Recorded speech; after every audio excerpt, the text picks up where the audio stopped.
trying to push that trash around, make room for more trash. Awesome idea. And one day, one of those bulldozers sunk into that pile of trash and was never seen again. That's what that gazebo on top represents. And at this point, the people of Boston are like, you know what? We should probably do something about this, right? We just lost a bulldozer, so things are starting to get a little bit serious. I don't know what that is. At this point, Liberty Island. they had to do something, but what do you do with 50 years worth of trash built up on an island? Anybody? Burn it. Exactly. Oh. They set it on fire, and that trash on Spectacle Island, along with the methane gas Island? burned There's police on there. for 10 years. That is how much trash was filling up that island. The people in There's South Boston swore that they could see the explosions from that fire in the night sky like fireworks as well, so at least they got a nice view out of it. But at the end of all that, at the end of those 10 years, they now had a pile of 50 New York years City, worth they of tell you burnt what trash. Awesome. Now what? Well, somebody had the brilliant idea to turn that into a public park.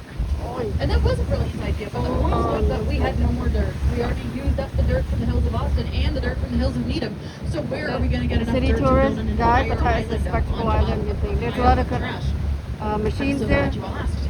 There used to be this giant double-decker, 10-lane wide highway that ran through the city of Boston on stilts. It was called the Central Artery, and it was big and ugly and loud and smelly, and you could see it through the skyline. Oh, We don't like looking at our traffic here. Police, We like to pretend we don't have traffic.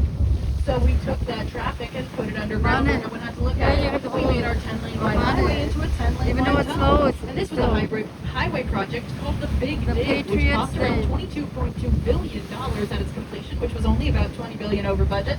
And it took around 10 years longer than it was supposed to. But at the end of all that, through digging out those tunnels, we now had a ton of dirt. So we took that dirt, put it over on Spectacle Island, planted a bunch of trees, surrounded it with a rock retaining wall, put a gazebo on top, and just like that, a hot new bombshell enters the